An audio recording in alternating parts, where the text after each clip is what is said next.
And go over here.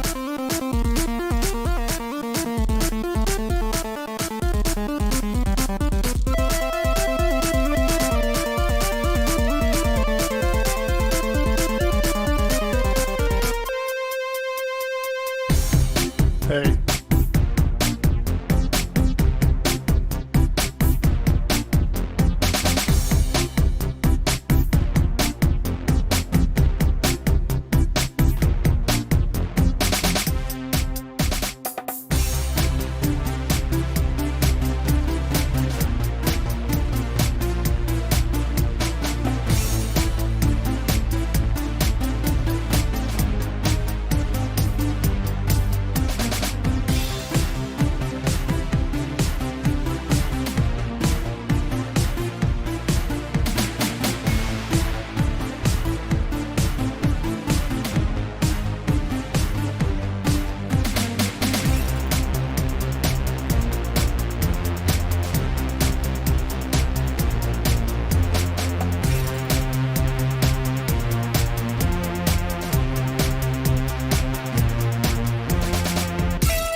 All your boxes. All right. Let's give that a second. Make sure that you get it in your ears. And we got a Nick Mayfield, Paul Childers, Patrick McCabe, Ready Forever, and Brad Feddick. What's up, guys? I think you can hear me now. Yeah. Yeah, they can. He Very was just playing cool. with his box. That's what he was doing. Yes, correct. Tweaking the box. Welcome back to another Movies Are Terrible Live. I'm Jeremy, and on this particular episode, we've got a lot of movie news to talk about. We're going to talk a little bit more about Mortal Kombat before we get into things. We've got some movie news that we're going to discuss, including Tom Cruise being a real life superhero. You know, you love to hate the guy until he starts saving people's lives on set. Or at least maybe I love to hate the guy. But anyways, joining me always as with every week, I'm going to work through this, guys. I'm telling you, before we even go, I got my vaccination today, right? So I'm going to use that as an excuse because I feel like it's valid because got like a brain haze. Caleb, have you heard anything about the effects of the second shot? I know your wife is in the medical industry. Yeah, so the microchips get into and you turn into Iron Man. Oh, that's the second one. That's what I'm feeling. Yeah, no, that's exactly what happens. Oh, interesting. I heard it's a government super weapon that turns you into a zombie. Oh, I like that even better. Tristan Glover. For people asking in the comments, this is not the spoiler discussion. This is the terrible podcast. Just switch that over. That was good catch on Caleb's part there. So also joining me of Martial Arts Film Freak, one of my favorite YouTube channels to collaborate with, and a person who runs that channel. What's up, Tristan? How you doing? I'm going to try not to get angry as I did in my Mortal Kombat video. I swear I won't yell. Did you yell in your review? I got very angry. Why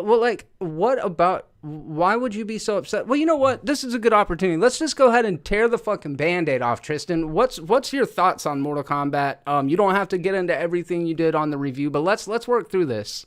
I just saw ultimate potential and was then ultimately let down. It presented me a cast of incredible martial artists and then did absolutely nothing with them.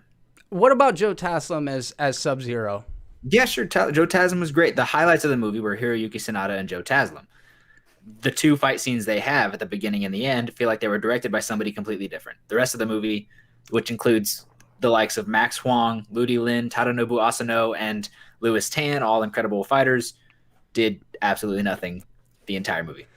Yeah, I can't really argue with you there. I feel like it was a really good bookend of a movie. Like the first 15 minutes, the first 10 minutes, the last 5-10 minutes or whatever, great shit. And I actually did like a lot of the stuff in between those, but I 100% understand where you're coming from. Caleb, I saw you had a fairly lukewarm reaction to it as well. Yeah, so when it started, I was like, oh, this is actually kind of good. The opening scene in Japan, I was like, this is surprisingly good. And it got me really hyped up. And I'm like, okay, I was totally wrong. This isn't going to just be a shitty movie. And then it turned into a very shitty movie. And the problem I had with it is for a martial arts film of this, like, mainstream, the fight scenes were not particularly well done through most of it. Like it was shocking how bad they were. And even then when they had like good fatalities, they would be like fatality afterwards. And you're like, you don't need to fucking wink at the camera. The only really good wink at the camera was when Ludi Lin was just spamming the sweep kicks. That was great. That's great. That was a great moment. That was great. I don't need Kano. Kano's maybe the only character because he was so full of himself to go Kano wins or fatality or flawless victory. Like I really don't just do that sweep kick thing, and that's really all I need. So, did you say Ludi Lin?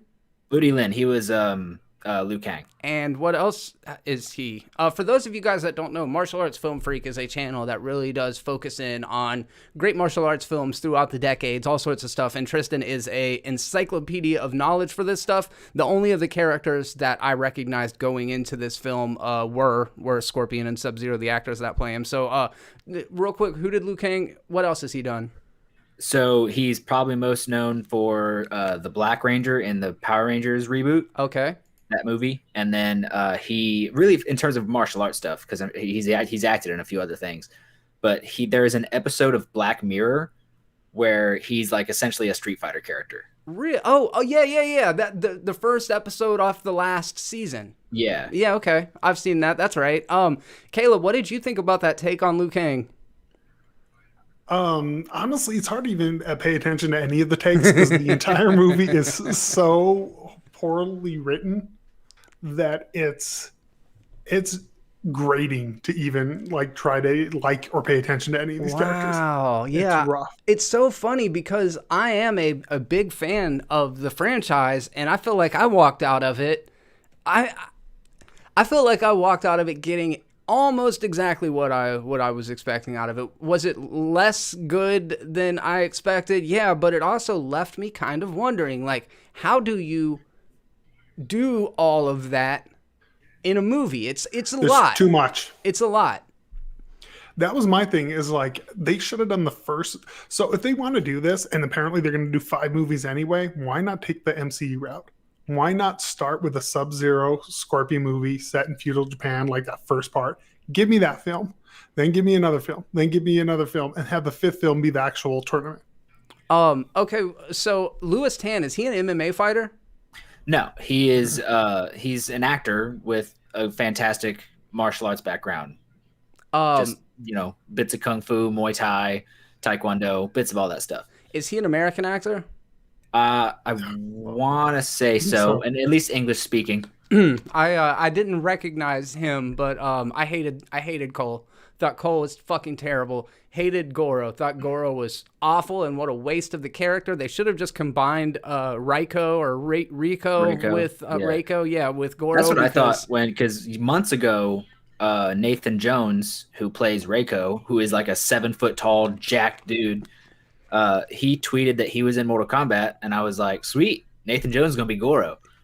And he wasn't. Yeah, matter of fact, I might have heard you say that because when I was watching the movie, that's all I could think is like, this guy could have done that. But yeah, I don't know. I did feel like the use of Sub-Zero, I felt like was the whole movie was packaged around a dope ass take on Sub-Zero. Like, Scorpion's my favorite character from the games. I've always played as Scorpion. He's the superior playable character to me over Sub-Zero. But this movie felt like it should have been called like Sub-Zero, a Mortal Kombat story or some shit, you know? Yeah, done that. I feel like that's the problem is You can't. It's the same problem that a lot of people have with like DCEU and all that. You can't jump in to a film with this many characters and have it be successful. You need individual films leading up if you're gonna jam pack this much. So for me, so far, we've had this is all Warner Brothers, HBO Max. In the past couple of months, we've had Justice League, the Snyder Cut, we've had Godzilla vs. Kong, and we've had Mortal Kombat. And all three of these movies are incredibly fan-centric and just unapologetically making a fucking movie for the people who like those things. And all three of them I've been into to varying degrees. I didn't love Snyder Cut. I didn't love the Mortal Kombat movie, but I kind of did love Godzilla vs. Kong. But weighing in I love Godzilla vs. Kong. Yeah, you did. I was actually kind of surprised. Tristan, what did you think of it? I was thoroughly entertained through most of it. I thought the human characters, at least half of the human characters, were better than other of the monster movies. And then it was cool, but in my opinion, the final fight was a bit anticlimactic. I agree with all of that and still loved it. Like but I think you're spot on, man. That's exactly how it is. So a little bit later on in the show, before we wrap things up, we always like to take some Patreon questions. I know that I had a couple submitted on the Patreon page. I haven't looked at them yet, but I do want to say a quick thank you to Mark McKeever and Patrick Stewart, and maybe there's other ones on there, but I think I saw notifications from you too. So thank you very much for keeping those coming. If you do want to consider supporting a small YouTube content creator, head over, check out the Movies Are Terrible Patreon page. Take a look at the tiers, decide which one is right for you, and then maybe when the time comes and you got a little bit of extra money, you can consider, doing your part to help the growth of this channel. I really do appreciate all of you guys for rocking with me, and you don't got to be a patron to kick it. I'm just super happy that I've got the community that comes and checks out the show every week. So thank you all very much for being here. That goes for you too, the Cat Drums 3, Emo Parker, and Movie Geek, and Patrick Stewart, who I said hey to already, King of the Hills 34. Thank you all very much for stopping by. If there's anybody I missed, I apologize about that, baby. I'll try to catch you a little bit further down the feed. So anyways, we're going to go ahead and switch. Well, for any final thoughts on Mortal Kombat, Caleb? Stop making these films. Okay, so you don't want 4 more Mortal Kombat movies? No, here's my thing. I want them for whoever wants them. But this is where I officially get off the train. All right, fair enough. What about you, Tristan? I want them, and I want someone else to direct them, and I want someone else to do the action coordination. Because I think the dude who did the coordination for this, like the only other thing he did was like the SpongeBob movie. Oh yeah, well you could see how that would translate. And then, so I want more, and I want them directed and supervised by other people. So with that, I have a question for y'all. Y'all know your directors. Who would y'all have direct a Mortal Kombat movie?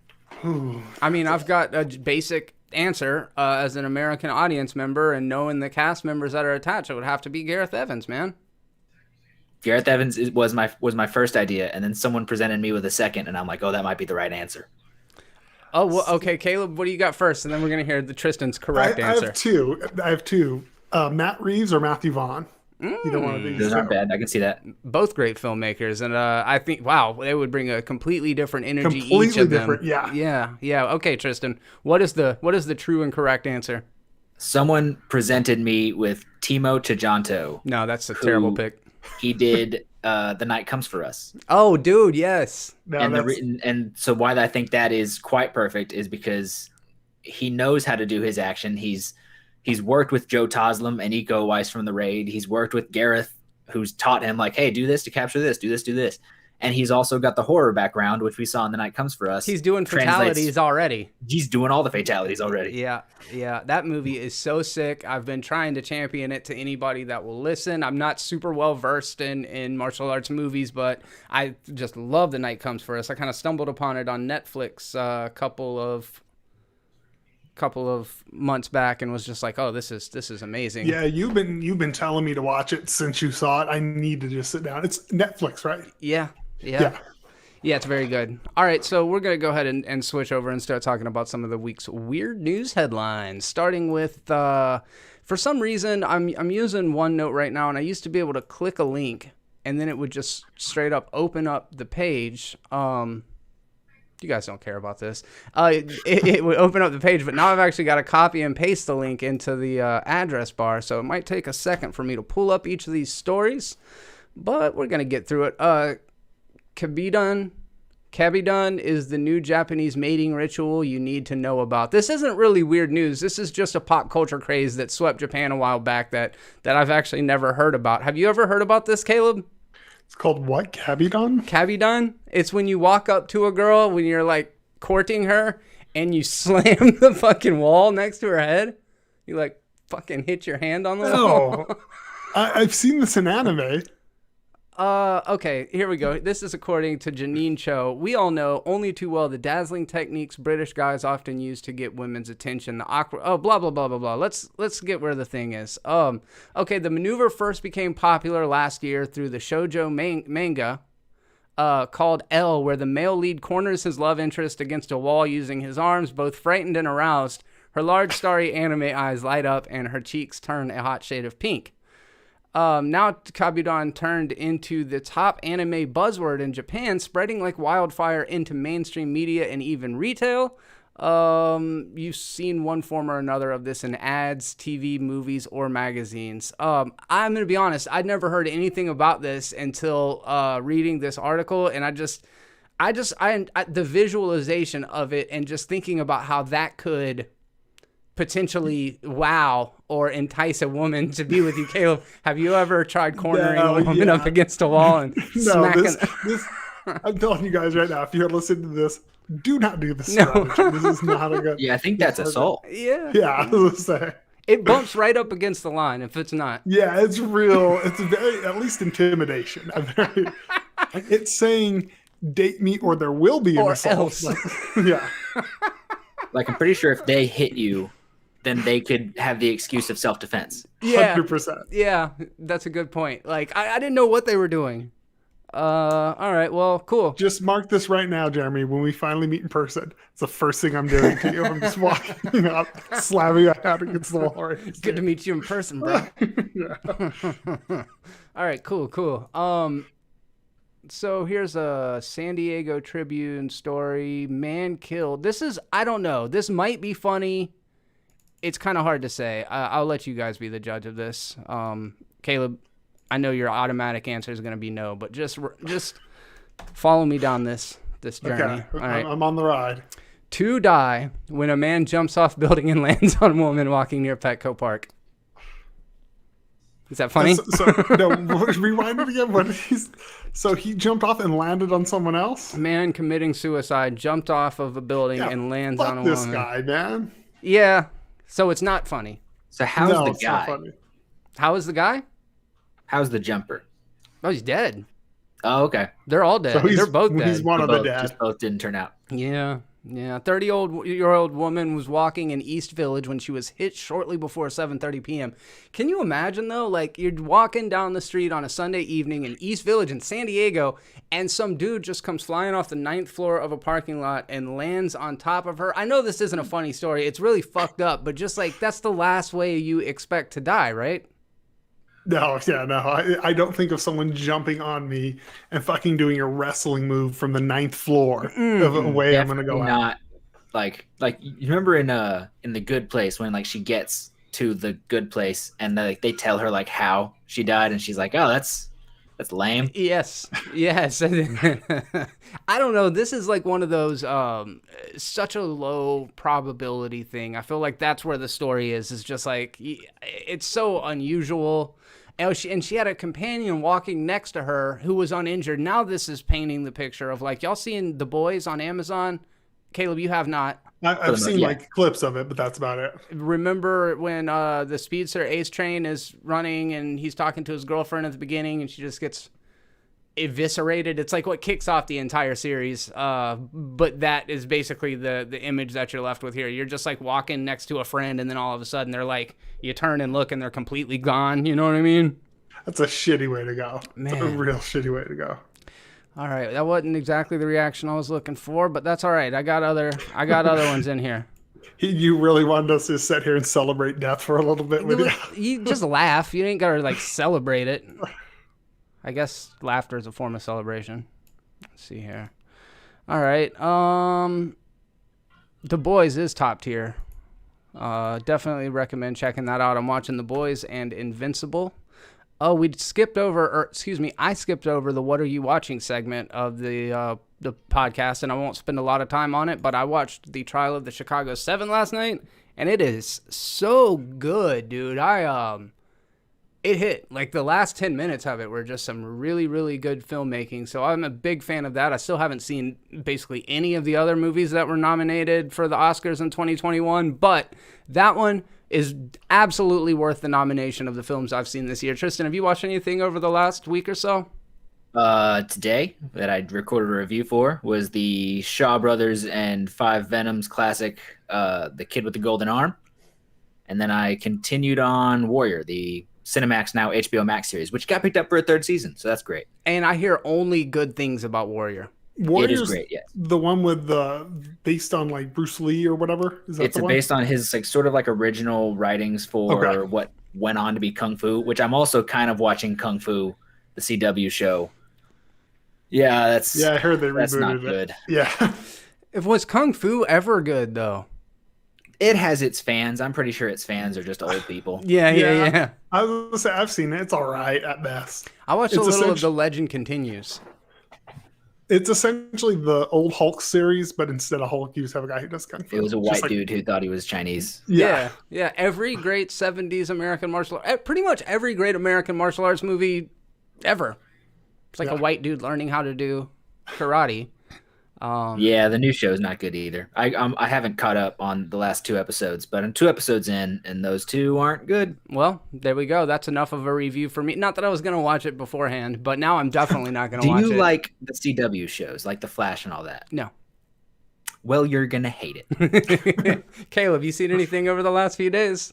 So one thing that it's not a movie, but we watched before the podcast was the trailer for Sweet Tooth. Yes.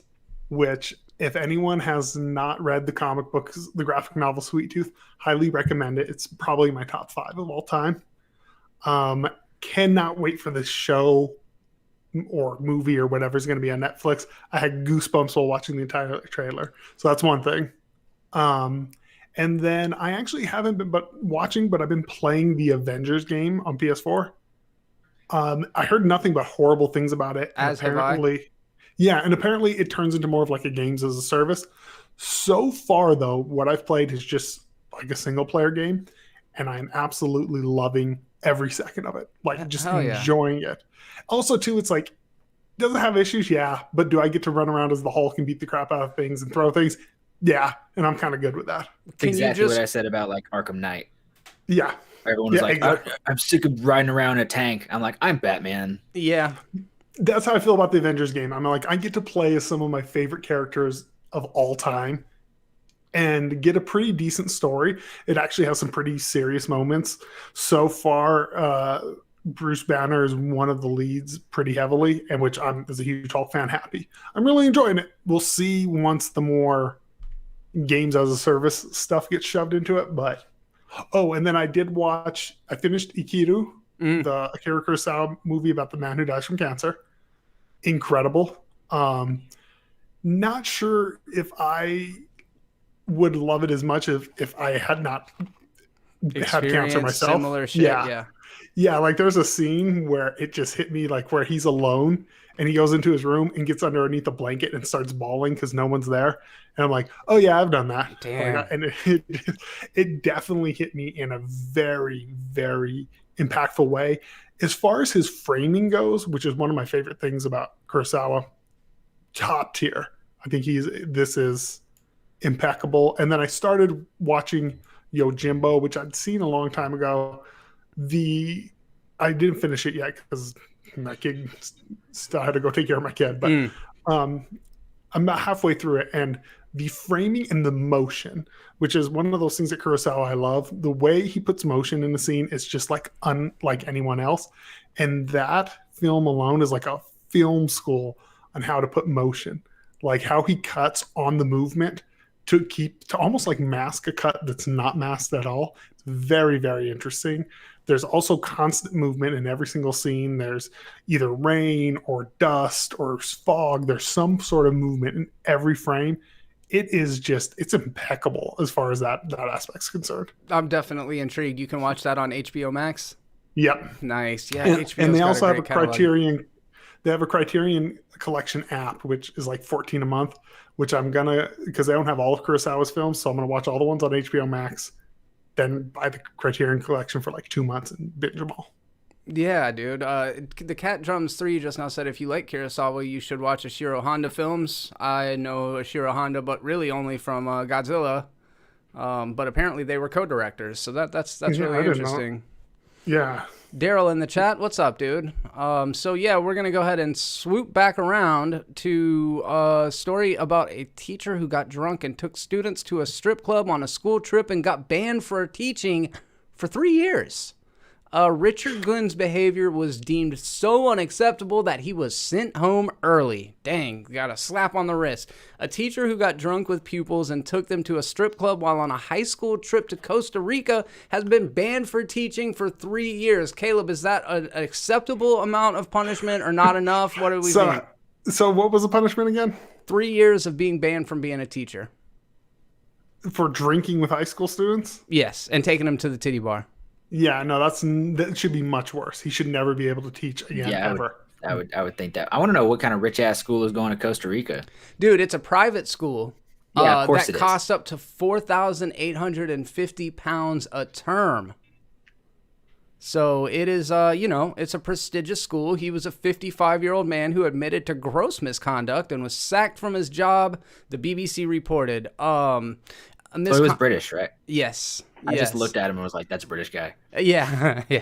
Just if you see the picture of him, you're like, "That's the most British person I've ever seen." He's a father of 2. He's married, and he threatened to kick one pupil in the head and kill another. He was also accused of acting aggressively towards a female colleague who was leading the trip. He exposed himself. He walked up to her and slammed his arm on the wall. That's what he did. He's like, I saw this in an anime and it worked. Dude, it gets worse as it gets further down. Okay, here we go. Mr. Glenn also exposed himself to a woman in his hotel, although it was agreed this was not malicious or sexually motivated. So, I don't know, man. I think that part was in private and they just included it. Yeah, I don't know what it would have been if it wasn't sexually motivated, but okay. Yeah, I mean, or malicious. Like, I could see it not being malicious and being sexually motivated. Correct. Yes. Every time I expose myself to a random stranger. Maybe she was a doctor. Yeah, that's actually a really good point, Tristan. Hey, can you check this for me? I think you guys are wrong. I think that he got more punishment than he deserved. And if anything, the motherfucker deserves a raise. He's teaching people about life, the real world, because you can't learn everything in school. Some things you got to learn on the streets, in a strip club, in Costa Rica, from your 55-year-old teacher. Yeah. Say I'm fucking wrong, Caleb. Tell me I'm wrong. You are 100% wrong. All right, cool. All right, cool. Do you think that's the worst thing he's done? I doubt it. I don't think it's that bad. So, no, it's not the worst thing he's done, dude. As far as I'm concerned. Do you think it's the first trip to Costa Rica, and do you think this is the first offense? I think that this man should be held up as a fucking hero. As a pillar he in the will community. be in the hearts of a few of those students. Yeah, dude, for sure. Can you imagine being the 17-year-old kid whose teacher is taking him to the titty bar in Costa Rica? It's cultural, man. That's what we're hung up on. It's cultural. That's just British culture. I don't know, man. I like it. I fucking like it. I like this guy a lot. Let's see what his name is so that everybody can hit him up on social media. Tell him he's doing the Lord's work. Let's see. Richard Glenn. I'm sure there's only a couple of those. Yeah, that's a very uncommon name.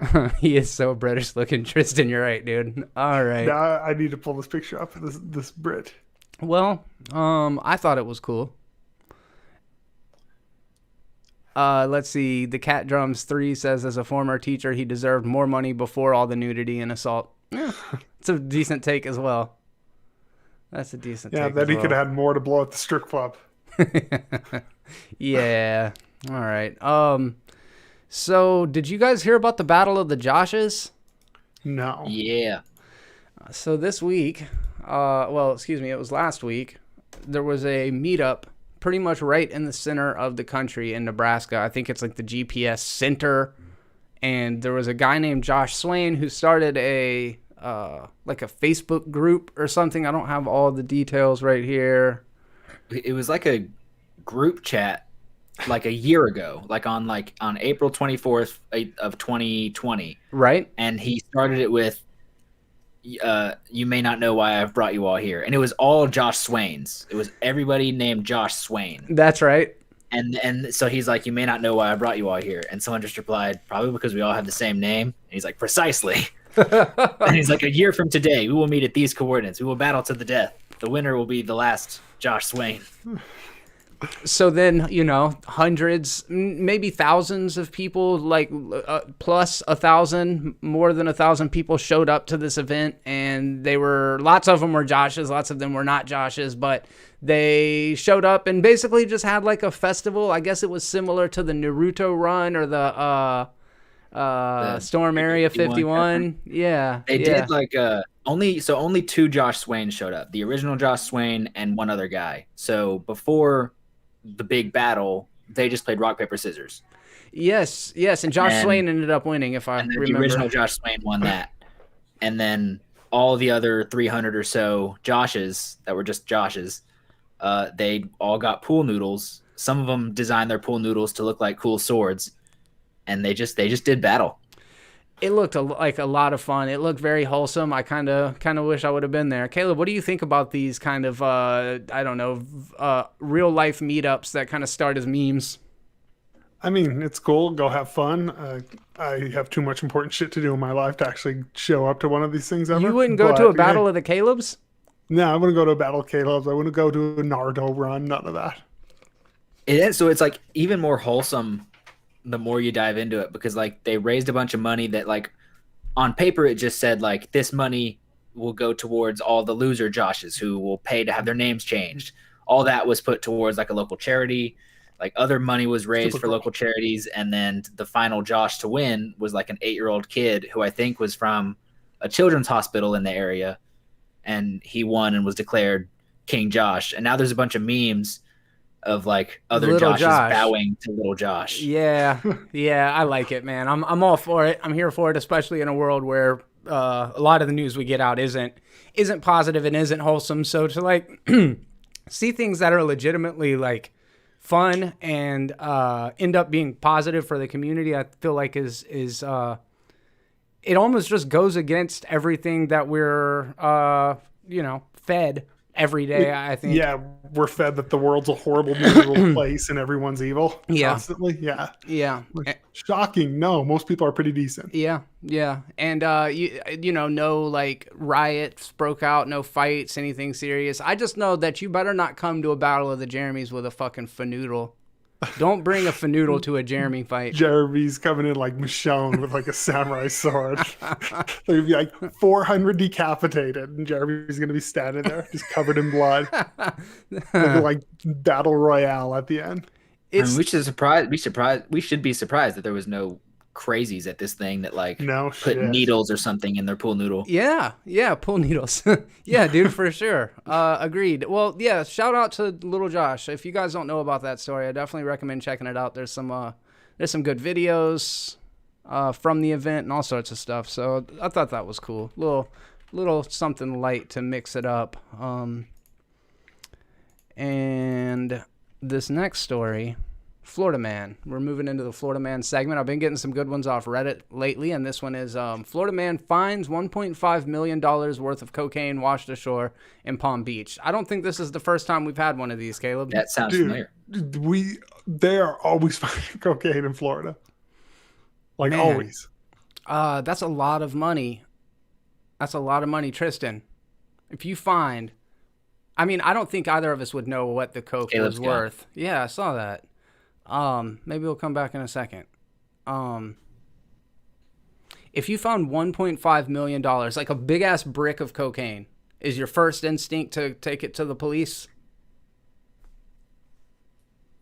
I mean, I'm going to think about it for a second, but I'm definitely going to be tempted with some thought. I don't know what I would do with it. I don't have any sort of connection to get that money. So I would end up having to go to the police, but there'd definitely be some sort of temptation of like, oh, this could be worth a lot of money. I would be trying to figure it out so hard, but it's like you said, who am I going to unload that kind of narcotics on? Like, I don't know who I would call to try to figure it out. I don't know if I would like try to, I don't know what I would do in that situation, but I feel like my first instinct would definitely be come up with a way to sell this shit, because that's just so much money. But it's also really dangerous. Like, have you seen True Romance? Yes. True story, dude. True story. Not a lot of people know that. No, but the whole thing is about some person who just stumbles into that whole scenario and ends up going to Hollywood to try to sell it. So, I mean, there's always that possibility. Would you be like, let me see if I can find somebody in the industry? I mean, I genuinely don't. I zero connection. I would seriously have no idea what to do. Like, I have no way of getting across the country. I have no way of finding out who would want what. I'm like, I would just find it and just be completely lost. I probably do know some people that know some people, so I'd probably call some people. I don't know. That's okay. Speeder, 50 kroners. Thank you very much for the super chat. I'd look for a finder's fee scheme. Yeah. Nick Mayfield. Yeah, this isn't GTA where you just drop off the coke at the marker on your map. Yeah, correct. I have thought about this though, because this story does happen every couple of years, and I'm like, man, what would I do in that situation? I mean, you'd have to know. At least you'd have to know. Would you hit a bump to see that it was coke? No, I've seen enough movies that I would be like, I know exactly what this is. Little taste, see if you get a numbie from it. Potentially, if I have to, but if I just see like a thing of like wrapped saran wrap, like I would just think of the hundreds of times I've watched Super Troopers. Yeah. Caleb, any chance that you're trying to connect and sell the cocaine you found on the black market? All right, great input, Caleb. So anyways, Tristan, the other day no, I'm just kidding. Caleb, I can't hear you, my bro. I cannot hear you. All right. There now he I'm is. officially back. Yeah, man. I don't know.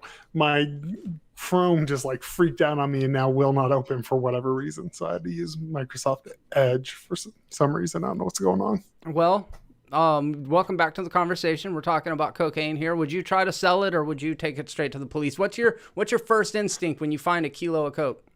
Well, you don't want to know what my first instinct is. Of course, I would sell it. But no, now I would turn it into the authorities. Yeah, I don't know, man. That's a tough one. I don't know. You guys let us know what you would do. Over in the chat, or if you're watching this in playback, let us know in the live. The Cat Drums 3, I guess, living in Texas. We all know a guy, so yeah, sell that. I ain't being the snitch. Yeah. I guess everybody would handle it a little differently. I'd probably actually leave it, because I probably think of all the movies where I've seen like somebody becomes a target. It's a really good point. Because they found something. I'm like, nope. That is a very good point. This is the beginning of a very shitty situation. You get the phone call that's just like, we think you have something that belongs to us. Bum, bum, bum. Oh, fuck. They actually do the bum, bum, bum over the phone. Yes, audibly. You're like, that was way not intimidating, dude. I don't know. I always just think about this situation, and man, $1.5 million, that could really change somebody's life. Yeah, it's a lot. I mean, if you have someone to sell it to, which depending on what part of the country you're from, you absolutely do, you know? This one is from Pensacola. This is from the PNJ, which is the Pensacola News Journal, and it is also a kind of cool story. I thought it was kind of cool. It's another one that you don't typically hear, and the headline is Pensacola homeless man rescues driver from burning SUV after crash on Cervantes. So the Walgreens that I go to is right at 9th and Cervantes intersection. This is the actual intersection where this stuff happened. And a homeless man is being lauded as a hero after he saved the life of a driver whose SUV caught fire after a head-on crash last week in Pensacola. A 56-year-old Pensacola native and U.S. Army vet who has lived in the city streets for the past 5 years pulled the driver out of the burning vehicle after the crash. His quick actions more than likely saved the life of the driver, who was trauma alerted to a hospital after the crash. This is a quote from the Pensacola Police Department spokesman. He says, anybody that helps out another person, especially in this case where it could have or did save a life, we certainly appreciate that. It's not very often that people want to get involved anymore, but he did. It's pretty cool stuff. What do you think, Tristan? I think that perhaps the city should do something other than say thank you. 100%. What does that look like? Because I agree with you. I was no kind of idea. wondering, like, did the I don't know if you do some sort of compensation. I don't know if you do something to help them get a job. I don't know. But you do something other than be like, we appreciate you. You're a hero. You get an article written in the news journal. Now enjoy the streets. Now go sleep underneath that article. Damn, yeah, dude, for real. Rough. So he was former military, which that's super awesome. Would be a lot more shocking if it were just some random crackhead who did this. Yeah. Than the former military guy. Well, and that in itself is just tragic, is that there are so many fucking veterans on the streets, and that our the way that we perceive homeless people is, yes, mental illness, yes, dependency issues, all of those kind of things, but then also a lot of them are just trying to deal with the emotional baggage of shit that they had to do under the instructions of our government just to kind of get fucking tossed out in the cold afterwards. It's sad, man. That's something that always bothers me. I'm such a sucker. Like if I see someone, I'm such an easy target. If someone puts vet and they're homeless, I always give them money.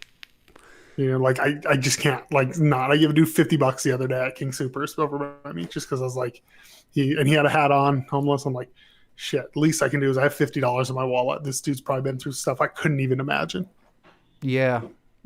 I was taking Rocky to the vet the other day, and there was a guy standing out front, panhandling, and asked me for money, and I talked to him for a minute and was just kind of like, dude, if I were to give you, $20, what would you do with that? And he's like, it would get me a hotel room, it would go towards getting me a hotel room.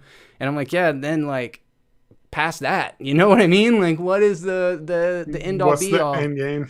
But he was completely clear-eyed. He was probably my age, which was also just like, it's heavy to see. He wasn't like fucking whacked out on drugs. He might have had mental issues, but talking to him, he seemed like he was with it. But it's just kind of like, dude,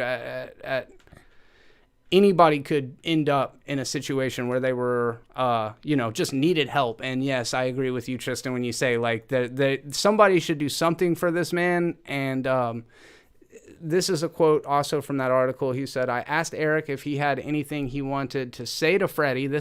So they asked the victim if he had anything he wanted to say to the fucking hero that saved his life. He said, I just want to thank him. But how do you thank someone who saved your life? I'm just so grateful to him. What can I say to him, Nana? I would just hug him. I don't know. I don't have the words to say to him to make him truly understand the depth of my gratitude. So, I mean, you start a GoFundMe. I bet they did. And I know people have mixed feelings about GoFundMes, and I can understand that. But GoFundMe isn't the problem. The problem is that people are forced to use GoFundMe. That's a really good point. Yeah. Like GoFundMe's even come out and said like we thought we were just going to help people get like projects off the ground. And it turns out we're like helping people pay for like medical bills. And that's not really what our intention was. That's kind of what the government should be doing. Yeah.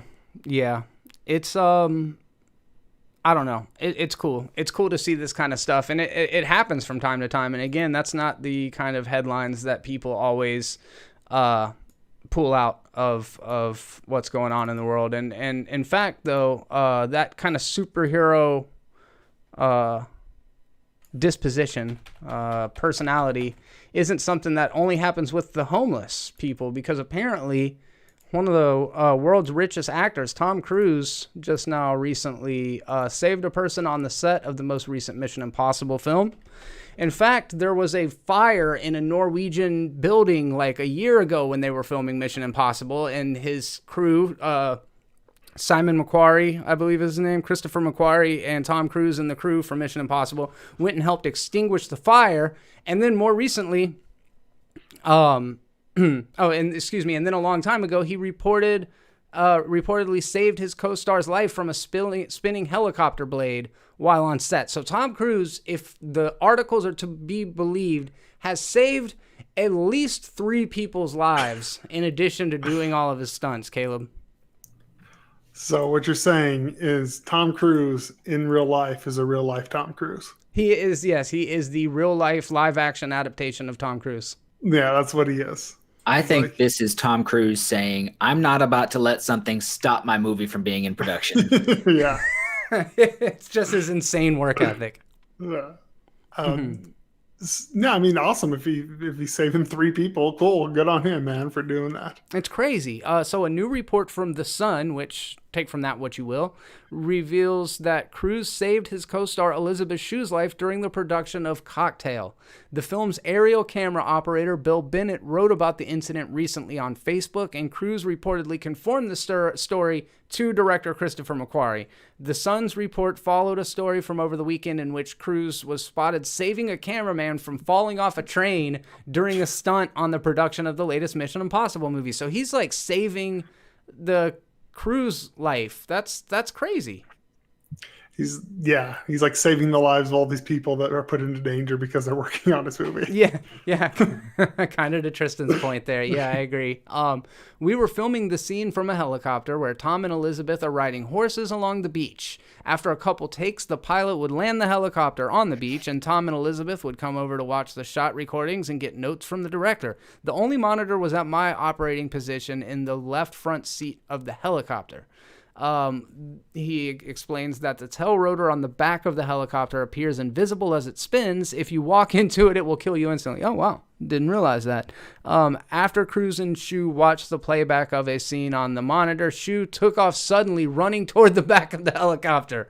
Tom is a pilot, rated in both airplanes and helicopters, and instantly saw the danger. So he's also a helicopter and airplane pilot, which takes a lot of fucking work. He lunged after her, but was only able to grab her legs, tackling her to the ground. At this point, she turned white, and he pulled her back toward the front of the helicopter, and they walked away. All of us in the helicopter were quite shaken up by the close call, but there was nothing to be said. Tom had, in that instance, truly saved her life. Holy shit. So he stopped someone from being really, really stupid. Yes. Yeah, I don't know if Tom Cruise saved her life or if Elizabeth Shue just tried to extinguish her life, was stopped from doing that, because That's what it was. That's crazy. That's a stupid thing to do. But I just, Tom Cruise, man, he's one of those people that, like, I want to ridicule him. I kind of want to hate him. I don't like everything he does. He's not all that great of an actor, but yet he fucking comes through, man. When it really counts the most, he's pulling people out of fucking fires. Caleb, what do you think about Tom Cruise? He's one of those people I don't really have a big opinion on either way. So first of all, like, I don't care what actors, who they are in real life. It doesn't mean crap to me, but I think I like him actually when he's not just doing action films. I think he can actually act fairly decent, but it's just he's turned into the go-to action star, and he's getting to an age in his career, although he looks incredible for his age, where that's going to have to end eventually. Who's got more gas, Tristan? John Wick or Tom Cruise as Ethan Hunt? I know we've had a debate about this before. Yes, we have debated about this. It was a great debate, but I guess let's reframe it and just say, who's got more longevity? Which of these franchises cashes out first? Well, John Wick's doing a spin-off TV show, so not counting the character of John Wick, that's also got that going for it. I think they're doing at least 2 more John Wick movies, and then who knows what Tom Cruise is doing with the rest of his eternity. Yeah, right. Yeah, because they're doing. I would say that we at least know that there's some kind of stopping point with John Wick. We don't know if there's some kind of stopping point with Mission Impossible. Yeah. Once Cruise is too old to do Mission Impossible, it's just going to be someone else. I mean, he's 52, 53 now. Yeah, right around the same age as Keanu, though. Right? Really? Yeah, but I at least know Keanu's workout routine. Yeah. I think Keanu in my head seems younger, and I don't know why. I have nothing to base this on. No, I agree. I guess it's because, Tom Cruise was playing more adult characters while Keanu Reeves was still playing, like, younger characters at an earlier point in their career. Like, I feel like Tom Cruise was doing The Firm while Keanu Reeves was doing Bill and Ted or some shit. You know what I mean? Yeah. No, you're 100% correct. It's like why people can't wrap their head around the fact that I'm 60. Let's see here. Patrick McCabe, Cruise screamed insurance as he caught him. Yeah, I think that Tom Cruise is an interesting character, and I always am fascinated by him. Caleb, you said a minute ago you don't care who celebrities are outside of their performances, and for the most part, that's true of me as well, but some of them are just interesting, and there's something about Tom Cruise. I think it's just because he seems so procured. Like, everything about him is so put together, and then when you hear the thing, I don't know if you guys remember him freaking out over COVID restrictions a couple months ago, so that was the other side of the spectrum. But I would say his saving of the lives of 3 people more than makes up for his yelling at people trying to save more lives. Well, speaking of like the heroic acts on movie sets, do y'all know about the Jason Statham one? No. It was Expendables 3, I want to say. And so in Jason Statham's past life, he's been a professional driver and a professional diver, like sort of athletic kind of diving. There's actually videos of it, and they're pretty great. Just Jason Statham with hair, looking jacked, doing flips into a pool. But he was driving a Jeep on Expendables 3, and like the brakes went out, and so he just drove it into a river and like dove out of the car and swam back to shore. Oh, that's great. I like Jason Statham a lot, man. He's another one that I'm a big fan of. I like old Jason Statham. I really liked a lot. Hey, this new movie looks real good. What is it? It does look good. Wrath of Man. Okay. The new Guy Ritchie, right? Yes. Oh, shit. Yeah, I'm in. So, he's teaming back up with Guy Ritchie. So yeah, sold. All right, let's see here. That's pretty much it. We're going to go ahead and switch gears over to the Patreon section of the show, and we're going to talk about the topics that you want us to talk about. If you yourself would like to have topics submitted here on the Movies Are Terrible Live podcast every Thursday at 6 p.m. CST, all you got to do is consider becoming a patron. Well, that's not true. You actually have to become a patron. Considering it ain't going to get your topics submitted. So you got to become a patron at any tier, though. Any tier gets their topics submitted here on the YouTube channel, and help me out. Head over there, become a patron supporter. Lost a couple members, always looking to gain a couple more. What did you say? It was your Jesus video, wasn't it? Yeah, it was. Was it really? Yeah, no. I mean, the people who have stuck around and paid for months and months and months, it's like, it's super appreciated. There's never any expectation, but a lot of times it's just something else comes up, or they get tired of listening to me. Always expectations. You stop a Patreon, you are dead to me. Yes. Yes. Correct. How do I even do Patreon? Let's see here. Okay, got a couple of comments here. Thank you very much, Mark McKeever. Really appreciate that. And Daryl as well. Daryl says, I'm so disconnected from the world that I never know what to suggest as topics. And I said, don't worry, dude. We'll cover the important stuff. It's fair. Very fair. Like, if you don't pay attention to the news all week, I believe it's fair to say that you get everything you need from our podcast. Yeah, pretty much. We're the one-stop shop for all your entertainment and politics and everything. We just got to be all private school teachers got to know about them all. Yeah. Yes, that's what we're here for. So Mark McKeever says, updated Flintstones cartoon. According to Variety.com, we're getting a new Flintstones in the works at Fox from Warner Brothers Animation. Elizabeth Banks to voice Pebbles. Okay. Yeah, it wasn't the character I was expecting. No. Okay, the Flintstones sequel series from Warner Brothers Animation is officially in development at Fox.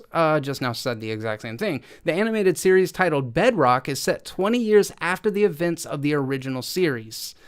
So obviously it's about an adult Pebbles, making it a little more make sense as to why she's voicing it.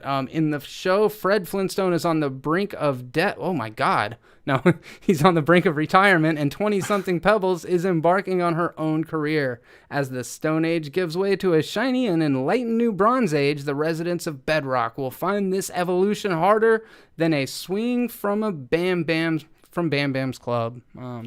It sounds more like primetime adult animation from the synopsis you read, which I know at the time Flintstones came out, that's what it was. It's a good point. You know, it's not anymore, but at the time that was a primetime show. So if so, that's super cool. Very interested. don't care about the Flintstones at all. But if they do take an adult animation primetime route, sign me up. You weren't a fan of did you like any of the Hanna-Barbera stuff? Did you like, Jetsons always better than Flintstones. Okay. Yeah. Yeah. Of course. I love sci-fi. And like, of course, that's going to be cooler. Yeah, I'm a big fan of the Flintstones. I like a lot of Hanna-Barbera stuff. Huge fan of Scooby-Doo, and there are recently a lot of kind of revivals of older properties. One that comes to mind is the Animaniacs.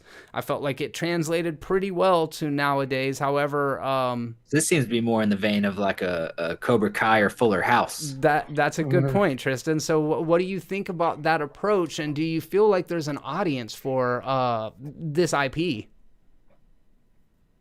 It's not a bad idea. Is there an audience for it? I genuinely don't know, but I guess that we live in a time where apparently there's an audience for everything. Like they brought back Punky Brewster. Yeah, yeah, they did. Yeah, Flintstone's way bigger than Punky Brewster, I would say. You would think, yeah. They brought back the Mighty Ducks.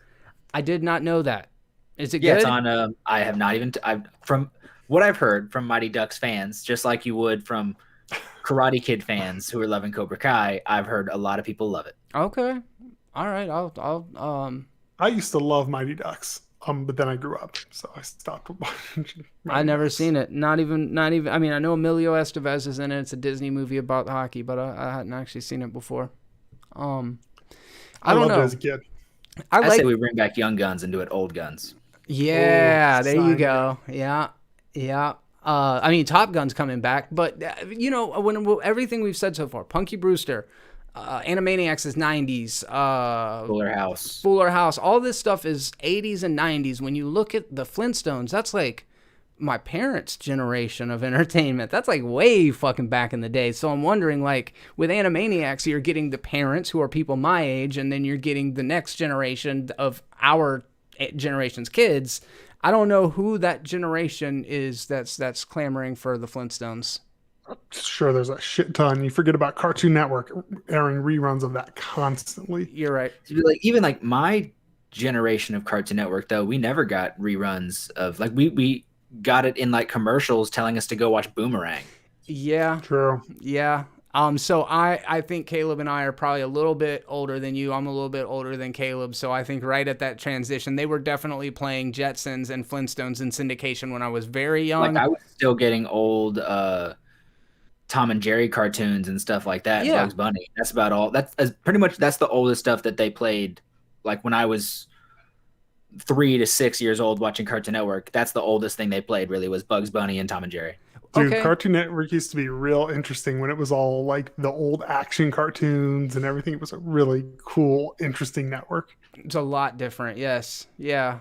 So for another example of bringing back old properties, I mean, we've got Space Jam coming out, but they relaunch Looney Tunes and Merry Melodies every decade or whatever, and the most recent versions of them, which you can stream on HBO Max, I also thought were very good, but I don't know, like, according to ratings, how well it does. I don't know what they would expect a series like this to do as far as numbers, or what a successful run would be. Like, how many audience members do they expect to watch something like this? But have you seen any of those, Tristan? Have you seen any of the Looney Tunes on HBO?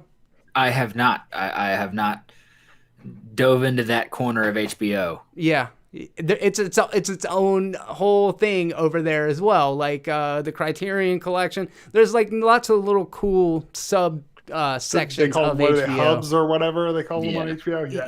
Yeah. The Turner Classic Movie is the only place I go to. I just scroll. Yeah, I straight pretty much there. have been in a little bit of DC, the Turner Classic Movies, Warrior, and then like some Studio Ghibli. That's pretty much it. That's all I do on there. Yeah. The Cat Drums 3, I knew I liked you. They said Space Goes Coast to Coast was the best show ever, and I would make a YouTube channel like that. Groundbreaking show. I wish I could show you the notes, the outline of the very first YouTube video that I was gonna do, and it was a late night talk show. That was the whole vibe of it. Probably heavily influenced by Joe Bob Briggs, Elvira, Mistress of the Dark, Mystery Science Theater, Space Goes Coast to Coast, all that kind of stuff. So I love that show. I agree with you. And the list of guests on Space Goes Coast to Coast is fucking incredible. Caleb, did you ever watch that? Not only do I absolutely adore Space Ghost Coast to Coast, I also adore the Brack Show. Did you ever watch the Oh Brack yeah, Show? dude. Yes. Oh, incredible! I think I even like the Brack Show more. The Brack Show's funny, but Tom York from Radiohead was never on the Brack Show. That's the thing that pushes you over the edge. They had really great guests on Space They Ghost. really did. What did you think about it? They did one where I think it was Space Ghost's dad hosted the show, and he was voiced by Macho Man Randy Savage. Oh, really? That's And incredible. he was like interviewing Raven Simone, and drop something.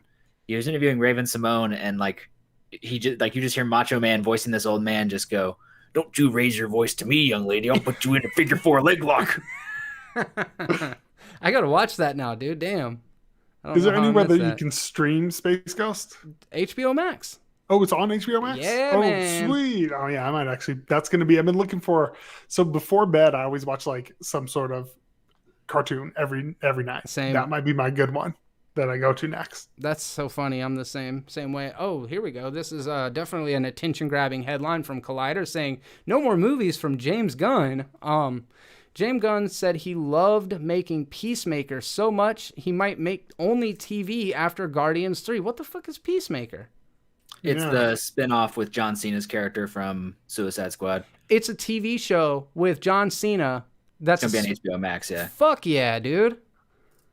I didn't realize that was a thing. So he's making Guardians 3, and then okay, so while we all wait in anticipation for Stallone's King Shark to completely steal the show with his dad bod and man-eating habits, Gunn has been busy working on a spin-off series centered around the Suicide Squad character Peacemaker, played by a very visible John Cena in the film.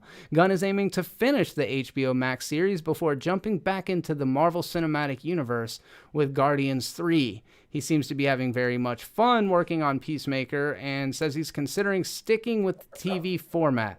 What do you think about the idea of DC spin-off series based on the character Peacemaker who's going to appear in the upcoming The Suicide Squad? Caleb, what do you think about that approach?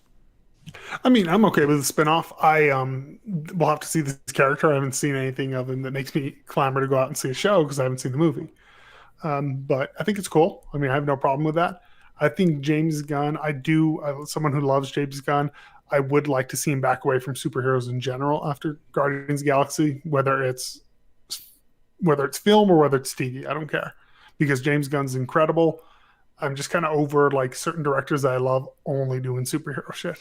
Yeah, it's a big industry. I can definitely hear where you're coming from because James Gunn. It would be like if, I don't know, it's kind of like Peter Jackson pivoting into Middle Earth and then never going back. Coming back. Yeah. Or Sam Raimi pivoting to Spider-Man and then never coming back. I see it happen with filmmakers a lot, and I don't know that James Gunn won't be one of those casualties. But are you excited about the upcoming Peacemaker series, Tristan? And what are your thoughts on this? I am, just based on some interviews I've seen with John Cena. He's been doing like a bunch of interviews in character as Peacemaker. He did one with Stephen Colbert where like as the interview started, it was just like a framed picture of Peacemaker, and then John Cena in full costume just burst through that picture and just did the full interview pretty much in character as Peacemaker. Oh, that's great. I like John Cena, man. I think he seems very likable. The quote I believe from James Gunn said, "I think that the actual inspiration for Peacemaker was the shitty 1970s Captain America TV shows that I loved when I was a child.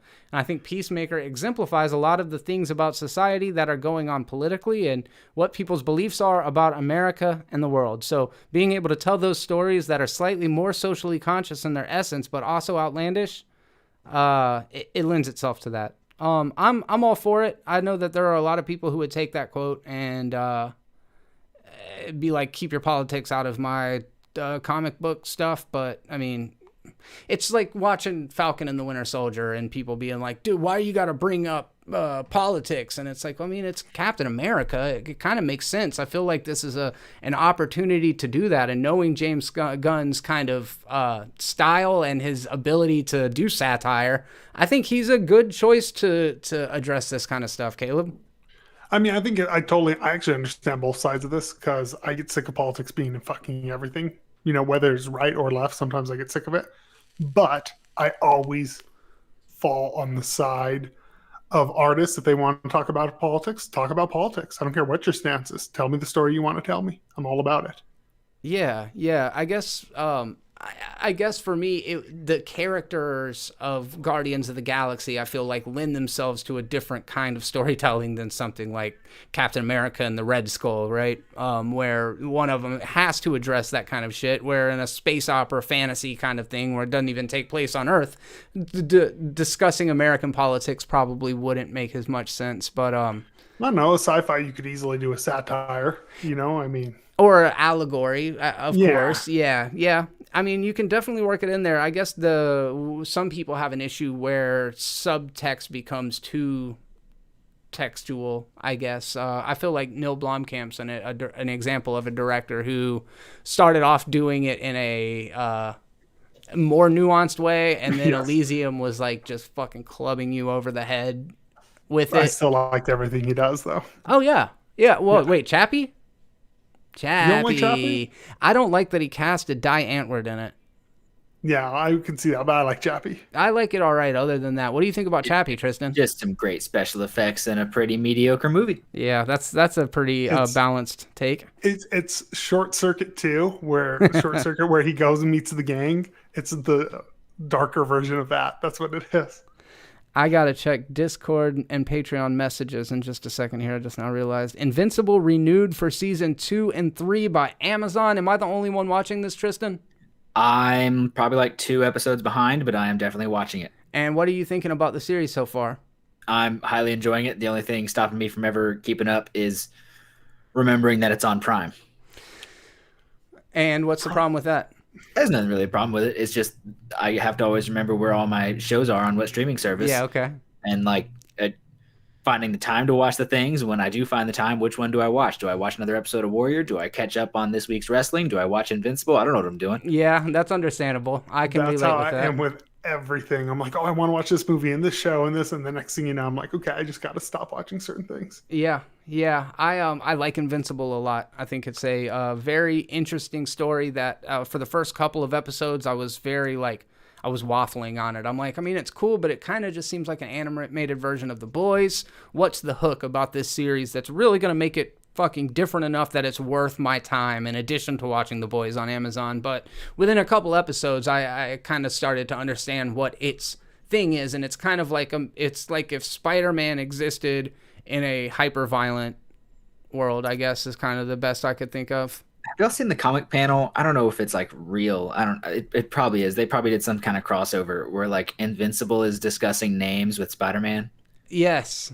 No, I haven't seen it. No, I haven't. It's just like a few panels. I don't know about the full comic, but like it's essentially just Invincible talking to Spider-Man and Spider-Man being like, "Oh, I'm Spider-Man," blah blah blah. So, and Invincible's like, "Spider-Man, isn't that a bit like on the nose?" Like, and then Spider-Man being like, "Well, what's your name?" "Well, I'm Invincible," and Spider-Man just being like, "Shut up, that's so lame." And then I think they both agree, like, I mean, like at least it's not like Superman or something.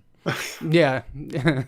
So how's the animation in it? Because the animation, like not art style, I'm talking like the actual animation, from what I saw in the trailer, looked pretty shoddy. Like hopefully in season 2 they can give them more budget.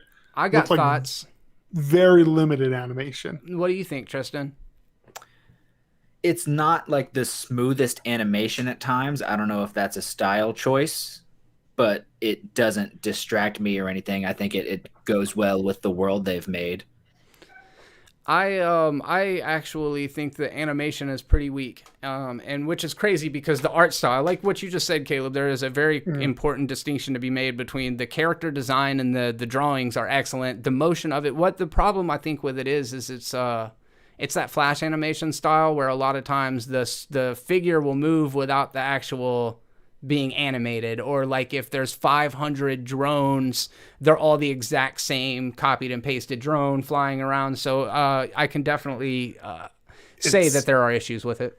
It's funny. I was going to watch it the other day based on your recommendation, and I watched the trailer and literally the animation, I was like, but that could be fixed with season 2 with more money, because like it literally it does the thing that anime does where like it holds reaction shots long. but it also does the thing where like anime, like they'll hold a reaction shot, but they'll at least animate their hair. You Yeah. know what I mean? Yeah. And this is like just a still frame, and then they like zoomed in on it, and it made me laugh. Well, I can say objectively that the animation is much better on the series than it is in the comic book. Okay, that's good. Yeah, for Much sure. more motion. Yeah, it's good though. I enjoy the show a lot. I think the storytelling is on point, and yeah, I'm excited to see where things go. I'm still very curious about what the fuck is going on with Omni-Man, and I think we're gonna find out in the next episode or two. So I'm very excited about that. Thanks for letting us know, Mark. And I'm gonna go ahead and check my messages. Oh, real quick. Actually, I saw a minute ago. Daryl wants to know. This Brit would like to know what everyone's favorite British TV show is. So we'll start with you, Tristan. Do you have any favorite British television series? I haven't caught up with Doctor Who in a little while, but I up into Capaldi, I loved Doctor Who. But the show I've been watching quite frequently when I actually do have free time, because it's just the nicest, funnest show in the world when you just got off work, is Taskmaster. Do y'all know Taskmaster? Never even heard of it.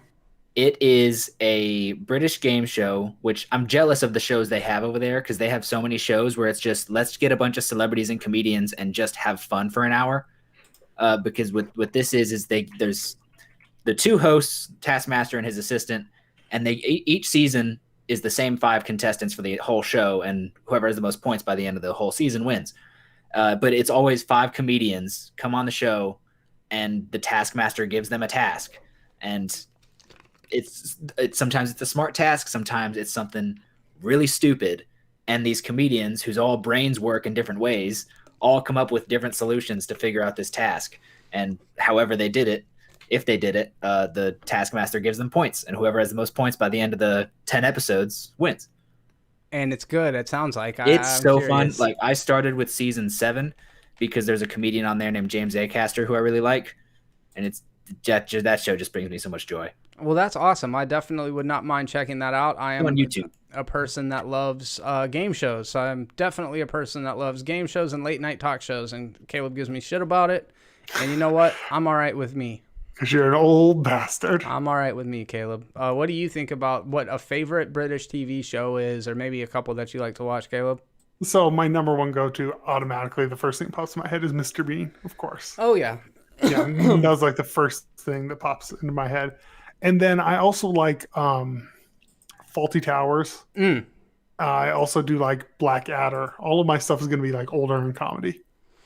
Yeah, of course. Old Monty Python Flying Circus is of course classic. I think my favorite, there's a couple that I really, really like. More recently, Sex Education on Netflix is very good with Gillian Anderson as the mom of Asa Butterfield. He's like a high school student who ends up giving sex advice to his fellow students because his mother's like a renowned sex therapist. So that's one I really enjoy. My favorite British show that I've ever seen that I'm always championing is Peep Show. I think Peep Show is fucking hilarious. It's one of the smarter comedies that's been put out. I really like that. The IT Crowd, or the IT Crowd, is pretty good.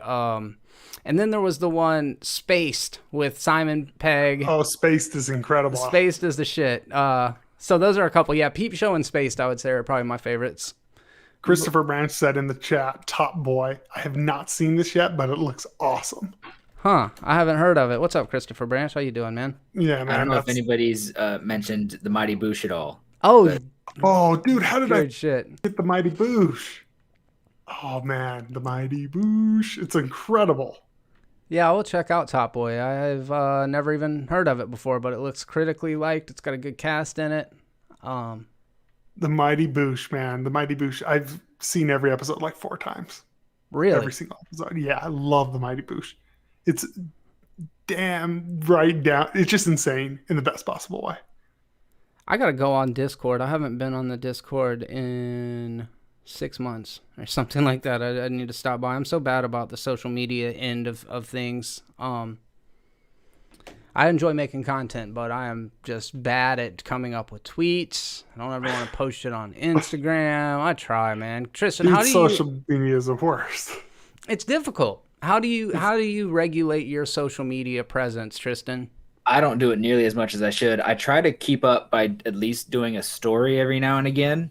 But in terms of actually finding something to post, especially because like in my realm of martial arts movies, I have serious competition, although we're all friends, with channels like Food for Thought or something. Food for Thought is this podcaster. He's one of my favorite podcasts. But he has a Instagram page where he just posts classic or new fight scenes or pictures, and he always just posts amazing things. And I'm like, I can't beat that. Is he going in and taking clips from stuff that he has and posting that? I mean, he probably just does what I do, and he just finds like he'll just think of a movie in his brain, find a fight scene for it, and post it. Yeah. But he does like 5 a day. Oh wow. Yeah. I do like 2 to 3 a week. Caleb, you were posting sketches and stuff for a while there, but lately I think you're just kind of switched gears and been more doing into the podcast thing. What are your feelings on the relationship between a good social media presence and having a successful YouTube channel? I think they definitely work together, but I'm a firm believer of social media follows success. Success can follow social media, but usually like people end up blowing up their social media.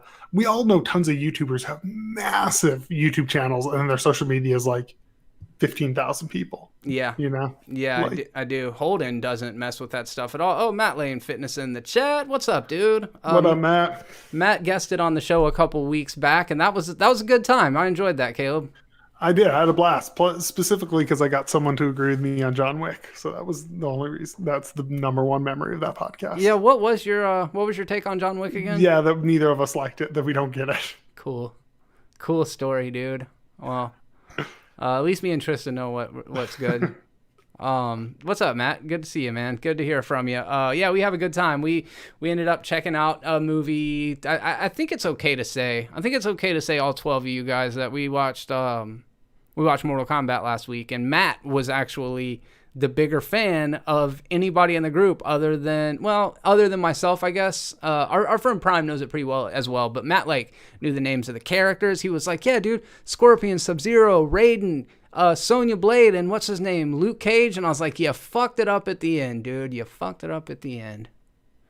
Luke Cage. Sheesh.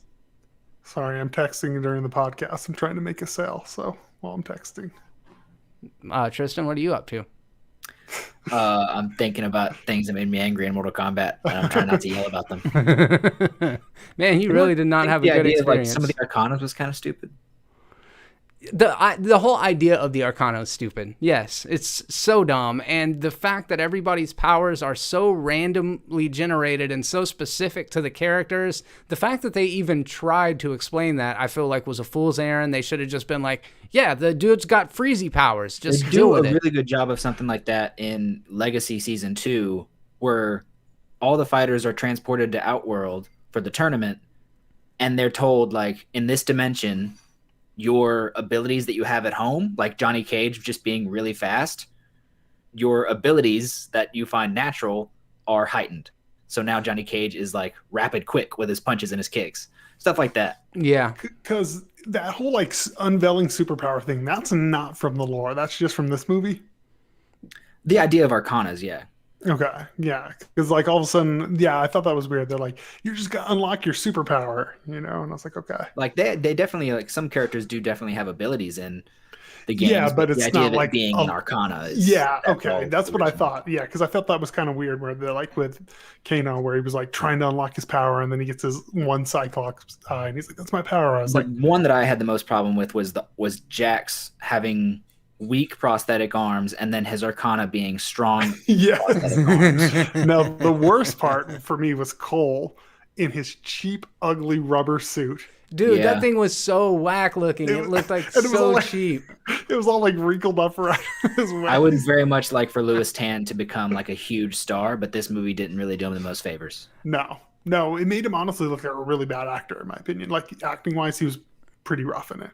He didn't have anything to do. I mean, which he's great in Wu Assassins and Into the Badlands. He's great in those. Oh, he's in Into the Badlands. Mm-hmm. He's in season 3 at least. He's like, yeah, he comes in season 3. I wasn't. He's also in Deadpool 2 for a very short time. Really? He's yeah. Do you remember how he builds a team and then as soon as the team goes in, they all die? He's on that team. He's You're like right. he's like Aerostar or something Oh, like that. Shatterstar. That's right. Yeah, Yeah, he's the that's one. him. He's like, I'm fucking perfect. I'm an alien. Yeah, That's and then right. he's like, what does he do? Like fall into like a vat of acid or something? Yeah, that's right. Holy cow, I would not have recognized him because he looks s- so crazy in Deadpool. I still need to see Into the Badlands because I'm a massive Daniel Wu fan. Like going all the way back to like Gen X Cops and all Yeah, those. new police story. Yeah, new like I love Daniel Wu, and it's been on my radar since it came out just because he finally got some recognition in America, and I haven't watched a single episode. It's great. Yeah, like he's incredible. I think he's an incredible actor. Did they consider Mortal Kombat to be a success? So far, at least. Yeah, I'm assuming. I mean, it's like #1 in the box office, but it's also like, you know, the year that we're in, and even terrible movies have been #1 at the box office. Did it do Godzilla King of the Monsters numbers? It didn't, did it? I have no idea. Probably not. Forbes, how extreme violence and gore helped make Mortal Kombat a box office hit from one day ago. Let's see if it says anything about it. Yeah, I don't know. I definitely had a different response to it than y'all did. The first time I watched it, I was like, man, this is not great. Is it better than the 1995 movie? And I've been sitting thinking about that ever since I watched it. And I mean, Caleb, can you compare the two? Which did you prefer? I think this new one's probably better. Did you like the old one? No. Okay. No, What do but you yeah. think? For a better looking Mortal Kombat, it's the new one. For one, I would rather go back and watch for the fight scenes. It's the 90s one. Okay, so you think that the fight scenes in the 95 version are better than the fight scenes in the 21 version? At least some of the fight scenes. The fight scenes with Liu Kang against Sub-Zero and Reptile, and even a little bit against Shang Tsung, yes. Most of the fight scenes, I'd say 89 to 95% of the fight scenes in the new one, the choreography was wholly uninspired, slow, and lazy, and the camera editing made it even worse. Yeah, very chopped up. I love hearing a martial arts fan hate this movie, the fight scenes like I did, because I thought I was crazy because I saw everyone on social media was like, yeah, the movie sucked, but the fight scenes were awesome. And I was like, I felt like I was crazy because I was like, they're not very well edited. They're not very well choreographed. Like I didn't enjoy the And fight it freaks scenes me very much out at that they're all. not well choreographed because, like I brought up earlier, it's like they had the people. They had Louis Tan, Ludi Lin, Max Huang, Joe Taslim, Hiroyuki Sanada, and somehow they had the talent that can perform everything they need to and didn't have them perform it. Yeah, the lack of substantial fight sequences was a really weird choice. At the end, there's almost like that montage when he's telling each person who to fight, and it kind of just cuts between each of them. They just feel like they're not their own standalone set pieces, so it kind of just all runs together. And then, like you said about the editing, it's all shot very tight. Like imagine you're like in the 50s or 40s, whatever decade it was, when you had like Fred Astaire and that whole crew, and they started dancing and it was the worst choreography you've ever seen, and the camera just started jumping all over the place. You're being hyperbolic. This is not the worst choreography you've ever seen. No, it's not the worst choreography I've ever seen, but I'm saying that they had Fred Astaire there. Yeah, no, I and he get it. danced like shit and they cut it up. I get it. You know, some of the worst choreography I've seen is the Emancipation of Harley Quinn. Oh yeah.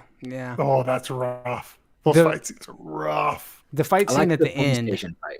Which one? I like the police station fight. No, yeah, the fight scene at the end where they're in like the circus part. That's the crazy shit. Oh, that is so rough to watch. Yeah, it is. I was talking to my buddy Dan earlier. I think he was watching Godzilla vs. Kong because he was like, man, why is it that all CGI creations move so fast? It's like they don't have any weight to them. And I was kind of thinking about that. And I guess the only answer I could come up with is like audience expectations. Like they'll take fast over physics every time. I think audiences will. I think you're correct in that. Yeah, absolutely. The original had better music, says the Cat Drums 3. Yeah, I have a difficult time with it. As I think about it, it's like when I saw the original Mortal Kombat, I was blown away by it. I thought it was amazing. I saw it several times in the theaters. I was like super enthusiastic about it. Going back and watching it years later, it's not a very good movie, you know? You know, a weird area of editing on the new one that bugged me. There was weird cuts that it would make where like when Shao Kahn and his crew came to the temple or whatever they were, and then Raiden teleports there, it cuts to his teleportation like just after he's teleported there. So like you don't see him show up. It cuts to him like already there. Huh. I did not catch that. Small little editing bits like that I'm like, why is this happening? If you did it, then show it to me. Yeah. Can we rewind to something you said a second ago, Jeremy? You said the first time you watched it. So you've watched this film twice. Yeah, I've watched it 4 times. You're full of shit. No, I'm definitely not. I watched it 4 times. I watched it twice the day that it came out. I watched it once over at Matt's, and I came home and watched it again. So I've seen it 4 times, and I gotta say, Caleb, it gets better every time. I'm sure now that my expectations are completely destroyed, I will like it again, but that's because I won't have any expectations anymore. Yes, it's almost like Stockholm syndrome or some shit in a way. It's you just take what you can get. And no, I definitely think there is a better Mortal Kombat story to be told. I think they made some very weird choices in it that I just fundamentally don't understand. It's like you had so many layups that all you had to do was just fucking tip it in. Like, yes, the music. Just give us the music at some point. I didn't even like the new version of it that was in the credits at the end. I'm like, it's an inferior version of the original, and that's not what you should be thinking or saying to yourself after a reboot's over. I know that like the characters are in a life or death situation for the fate of humanity, but I also just want some characters to maybe be having a little fun other than Kano. Like particularly, I think of like Shao Kahn in the original, both Shao Kahn and Raiden in the 95 movie. Oh yeah, sorry, Shang Tsung. Both of them in the 95 movie are just chewing up scenery and having a blast. Whereas Tadanobu Asano as Raiden is wholly forgettable. And I'm trying to remember Chin Han, maybe, I think is the actor who plays Shang Tsung. Like, he did nothing. No, those two in particular were probably, it's hard to say what the weakest link was, but they both were terrible. I hated Raiden and I did not feel much better about. Yeah, I agree with you. I think those two characters were completely tragically misinterpreted, and it's a weird thing because Raiden, and I know that like I don't want to get hung up on the like actual aesthetics of him, but I feel like he should be kind of an imposing figure. Not that Christopher Lambert was, but like I feel like Raiden should be like tall. I don't know. This is a stupid little thing, but there were just there's things that I would have done so differently, and I would have never included Cole in it. I would have just let Liu Kang and Kung Lao been the main characters. I would have had Louis Tan be Johnny Cage. That's what I thought he was originally, because when they announced the cast months ago, they announced everybody and who they were playing except for Johnny Cage, and they didn't say who Louis Tan was playing. I remember you saying I'm like, this. oh well, obviously Louis Tan is Johnny Cage. And that's probably what they should have done. Yeah. I saw that fans were like petitioning to get Ryan Reynolds as Johnny Cage. Ryan Reynolds wants to do it, and The Miz from WWE wants to do it. I think Ryan Reynolds is actually kind of perfect for Johnny Cage. If he's willing to train for a few months, then fine. Yeah. I think he would be able to do it. I just don't. I feel like it's such a close character to Deadpool with the whole meta nature of it and like acknowledging that the whole thing is a movie. I don't know who the Miz is, but I'm looking at him right now. His wrestling character is Johnny Cage. Like, to be fair, like he really is. His wrestling character, if you just see the picture of him like with the sunglasses and like a headband on, he's Johnny Cage. And he really is genuinely, he's a fantastic wrestler, and his character, like he cuts right now in wrestling. He cuts some of the best promos of the past like 5 years. He's cut some of the best promos. But if you want to get him on there doing fight choreography, I don't want that at all. Yeah, he does look like John. Am I crazy? Was this dude like a reality TV star at one point in time? back in the early 2000s, he was on The Real World. Oh shit! Okay, And that's then where I he got noticed into too. wrestling. He got into wrestling directly after that. And for a while in the locker room, he was like hated because it's like, oh, it's this reality star guy. But at this point, it's been like, 15 years. He's cut his teeth. He's done everything. And he's the shit. He's a good wrestler. He cuts a fantastic promo. I just don't want him to be Johnny Cage. I was like, man, why does this guy look familiar? That's He what also it was. does have a current reality show because WWE has like a few reality shows. He has Ms. and Mrs. on E! I think I remember him for Real World. I'm pretty sure. Yeah, that's you where it's probably from. do. Yeah. That's wild, huh? Yeah, I don't know. Like, all I can go on is what he looks like, and he definitely does look the part. But yeah, I'm still on board with sequels for this. I do agree with what you said, Tristan. I would be a lot more interested if they brought in some new writers and some new directors. But I liked the fact that most of it was shot on locations. There wasn't a big over-reliance on green screens and CGI. Like, yeah, some of the blood was definitely CGI. Other of it was done in camera practically. And I thought some of the choreography was pretty inspired. I mean, obviously the standout being the very first fight sequence. And that's the problem, is like when you start on such a fucking grace note, you've got nowhere to go but down. And that's what happens, Dude, it's funny that you say that. So literally I started watching it, and that first scene, I picked up my phone and I got ready to text you, and I was going to say, dude, is Mortal Kombat actually going to be fucking awesome? Right. And then I got caught up in the movie, so I didn't text you. And then halfway through I was like, oh yeah, good thing I didn't send that text. It gets worse and worse as it goes along until Yeah, get over because here. Even in the beginning where like you very first see Sub-Zero appear and Jax is with Cole and his family and he attacks him at the restaurant, I was still into it. Yep. Where it really went bad is when it turned into Mortal Kombat, like 100%. Like when it got into the Outer Worlds or whatever it is. Yeah. That's for me where it all fell apart. Okay. Favorite character other than we're taking Sub-Zero off the table. We're taking Sub-Zero and Scorpion off the table. So who's the most interesting or your favorite character from the movie, Caleb? It's rough, man. There's not a lot to go in there.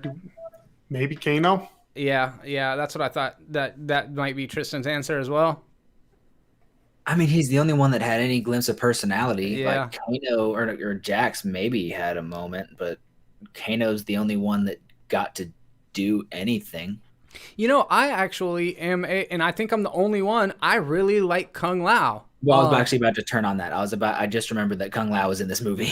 Yeah. Which is, again, one of my biggest bummers because Max Huang, who plays Kung Lao, is fantastic. And we know what happened. Nothing, yeah, absolutely. A big nothing. And got rid of one of the most interesting characters in the fucking lore of Mortal Kombat, which was crazy, man. But I really, I know he wasn't meant to be likable, and I thought he did that really well. It was almost like he was like one of those entitled rich kids, like, do you know who my father is kind of person. And I liked that he was so entitled. Like every time he shows up, he gives that big long introduction about who he is. And his line against Kano when they were kind of fighting was so funny. It was like, why don't you eat something, because even if you train for 100 days, you're still not going to be ready for a fight. Just like some terrible line. You're like, ooh, you got him. But I liked that character. I thought he was cool. And fucking Natara showing up, dude, that was the dumbest character they could have possibly used.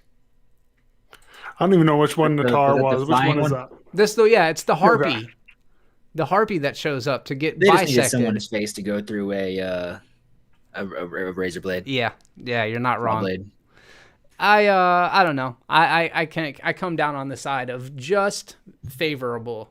Never would I say it's a good movie. Never would I say if you're not a Mortal Kombat fan and you're looking to get into this franchise, this is the place to do it. But somebody asked a little while ago. They said, I'm planning on getting into Mortal Kombat. Where should I start? I think that's a good question and a good place to kind of wrap things up. Caleb, where should one start if they want to get interested in Mortal Kombat? I would say you get your hand, start by like grabbing your hand, putting it like over. I don't like where this is going. Or a movie, and then finish it by passing over and not getting into this franchise. Thanks a lot, Tristan. MK9. The ninth one. Is that kind of a reboot of the franchise? A little bit, because it goes back in time and essentially starts it from scratch. It opens on all the heroes losing and dying, and before Raiden falls, he like sends a message back in time, and you play from the beginning again, trying to solve all the problems that went wrong up until that point. And so it's essentially, yeah, it is sort of a reboot starting from scratch. That sounds great. I'm actually going to go with that. I haven't played Mortal Kombat 9. I did play a little bit of Mortal Kombat X. I would even say don't play it. I would say go on YouTube and just watch like all the cutscenes. So are you not a fan of the gameplay? I suck at Mortal Kombat. I am a Tekken fan. I'm good at Tekken. I prefer Tekken. I suck at Street Fighter. I suck at Mortal Kombat. I'm pretty decent at Injustice, but Tekken all the way. Okay, Caleb, fighting game of choice? I'm not a big fighting game fan in general. Most of mine are single stories. The last like fighting game I actually got into was Injustice. Fighting games are my probably my favorite genre of games, and I fucking love Mortal Kombat. I always said that like Street Fighter is a game that I feel like people can spam. Like you don't have to be a great Street Fighter player to beat a pretty great Street Fighter player. I feel like I know that there are a lot of people that say I was insane about that, but like it doesn't get you as far in Mortal Kombat. The mechanics are a little weirder. It's just different. Like you're not always gonna pull off a move if you just start hitting buttons and shit. But for me, I feel like the only place to start usually is at the beginning. However, I also feel like if you are current gaming, like if you're currently gaming, if you're younger and you went back and played the original Mortal Kombat, you're probably not going to care for it. So I think Mortal Kombat 9 is a good spot. Yep. I watched Mortal Kombat Annihilation night before last as well. That was cool. Which one's that? The second one? Second one. Mm-hmm. I don't even remember it, but I remember I saw it. Yeah, it's just so bad. It's so bad. Notoriously bad. Worse than the new one. Fucking way worse, dude. Terrible. Really? It's like it's if you looked up dumpster fire on Urban Dictionary, it's a picture of Mortal Kombat Annihilation. Yes, correct. Oh, I do remember this movie. This movie's bad. And it's all green screen. And Sindel. Not well done green screen. Broken green screen. Yes. Unfinished green screen. Yep. All right, guys. Well, it's been fun. I appreciate you stopping by to check out this week of the show, and I appreciate both of my guests for coming by and hanging out. As I mentioned up at the top, Tristan Glover of Martial Arts Film Freak has a YouTube channel. You can head over and check it out. He's got tons of content that he updates regularly, including a video that, I don't appreciate you giving me homework, dude. I'm just going to come out and say it. Hey, you got homework. I mean, I called out you. I called out Alex, Ian, both of you. And I did a channel called Hong Kong Cinema Appreciation Society because I think he could do some cool stuff. But the video, essentially, for people who are watching this and don't know, is I was called out by a channel called Let's Crash This Parade. Highly recommend Let's Crash This Parade. No spaces. Please don't talk about other channels on my channel. He's an Australian guy. He did a video where he was also called out to just like name your favorite movie in as many genres as you can think of, and he called me out, so I did it, and now I called y'all out. I'm excited. Yeah, I'm excited. I'm actually excited to do favorite. And I had to get like creative with mine because I'm like, I'm the martial arts channel, so I had to pick 2 movies for each, which was even harder because I had to go a normal movie and a martial arts movie that also has elements of that genre in it. So mine was hard. Interesting. Yeah, so, I'm gonna check it out. Jeremy, we should just do one video together. That's what I was going to ask you. And my wife does not work this Sunday, so I'm free all Sunday. Ooh, all right. She actually has a weekend off, so perfect timing. All right. We're going to make it happen. I will talk to you about it soon. Yeah, just text me a list of what genres we're going to cover. Okay. King of the Hills 34. It seriously doesn't even have to be all of them, because like I did as many as I could think of, and then a dude in my comments did just the longest comment I've ever seen of I just like he did like 50 genres in his comment, and I'm like, nah. Nope. I did like maybe 10. I don't even know if I did 10. I'm going action, comedy, horror. 3. What else is there? 10-second video. King of the Hills 34, 199 super chat. Great stream. Be terrible. And on that note, thank you all very much for stopping by. Check down in the description. I will provide links to everything that you need to be super cool. And until next time, and on behalf of all of us, be terrible. Bye. And then I switch it over like that there. And then I mute that right there. Well, that was fun, guys. I appreciate it.